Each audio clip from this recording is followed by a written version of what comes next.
امام حسین نے کہا کہ بھائی یہ زہر کس نے دیا، اس پر تو مہر لگی ہوئی ہے۔ امام چاہتے تھے کہ اس کو چیک کرے۔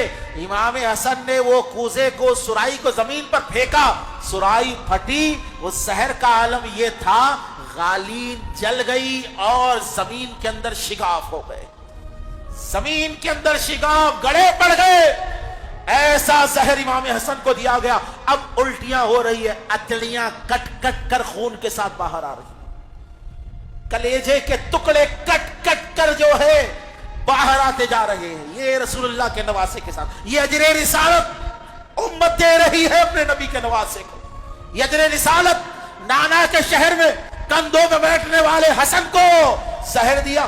ارے تشتوں کے تشت بڑھتے جا رہے، 102 کلیجے کے ٹکڑے نیچے گرے، اتلیاں کٹ کٹ کر نیچے گری، خون نکل رہا ہے، جسم ہرا ہرا ہو چکا ہے۔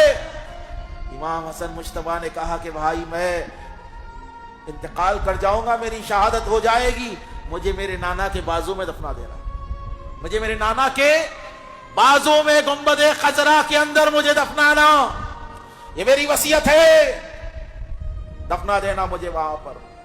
امام حسن مجتبیٰ رضی اللہ تعالیٰ عنہ شہید ہو گئے زہر سے۔ امام علی مقام نے غسل دیا، نماز جنازہ پڑھائی۔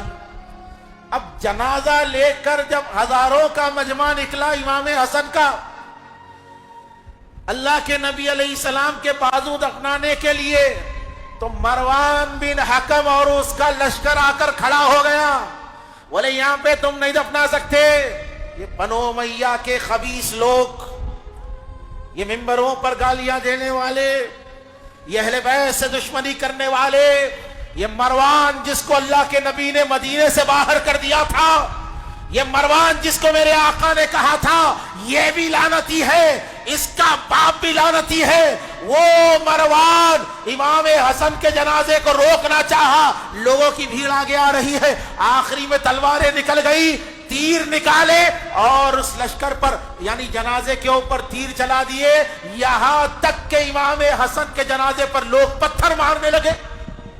ارے کس کے جنازے پر پتھر مارے جا رہے؟ تم کو صرف کربلا بتائی جا رہی ہے، کربلا سے پہلے یہ واقعات ہوئے، پوچھ لو اپنے علماء سے جا کر، پوچھو اپنے علماء سے جا کر، اپنے بڑوں سے جا کر کلام کرو، کیا یہ نہیں ہوا؟ یہ ہوا ہے، پتھر مارے گئے جنازے پر اور جنازے کے اندر تیریں ماری گئی۔ نانا کے پاس نواسہ دفن نہیں ہو سکتا، جس کا مکان ہے وہ دفن نہیں ہو سکتا، پتھر مارے گئے، تیر 11 تیر، بلکہ ایک روایت میں آتا ہے 70 تیر امام حسن کے جنازے میں جا کر لگے ہوئے تھے۔ کتنے؟ 70 تیر امام حسن کے جنازے میں جا کر لگے ہوئے تھے۔ کیسی بے وفائی ہے، 7 بار تم نے زہر دیا، تیر بھی چلا دیے، اور امام حسن مجتبیٰ کی شہادت کی خبر جب ملک شام گئی یزید کے ابا کے پاس، تو انہوں نے انا للہ نہیں پڑھا، کہا الحمدللہ رب العالمین۔ لوگوں نے کہا کہ سبط رسول کے انتقال پر الحمدللہ، یہ خوشی، یہ نعرے تکبیر، یہ سجدہ شکر کیوں؟ کہا کہ اب میں سکون سے جی سکتا ہوں، حسن ایک آگ کا شعلہ تھا، ختم ہو گیا۔ بتائیے، مناؤ عرس، لگاؤ سیاست زندہ باد کے، حکومت زندہ باد کے، بتائیے آپ کیا یہ وفاداری اہل بیت کے ساتھ ہو رہی ہے؟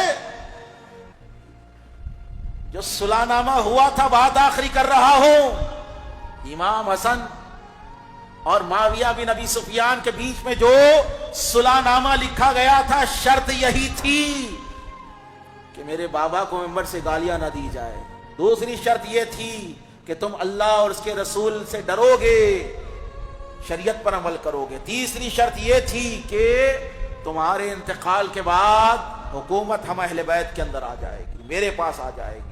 اب یہاں پہ ڈیسیژن یہ تھا کہ یزید کو بٹھانا ہے، امام حسن چپ رہے تھے، زہر دے کر امام حسن مجتبیٰ کو شہید کر دیا گیا۔ لیکن بڑے افسوس کی بات ہے، آج عرس امام حسن کا نہیں منایا جاتا۔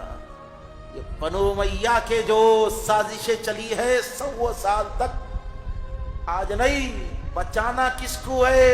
بولے نہیں امام حسن کا عرس منائے تو سب بولنا پڑتا. ارے سب بولنا ہی ہے تو مسلمان کئی کو ہے؟ تو ممبر پہ کئی کو بیٹھا ہوا ہے؟ کس کا خوف ہے؟ مسئلہ یہ ہے کہ کسی کو چھپانے کے لیے اہل بیت کی عظمتوں کو زہر دیا جا رہا ہے.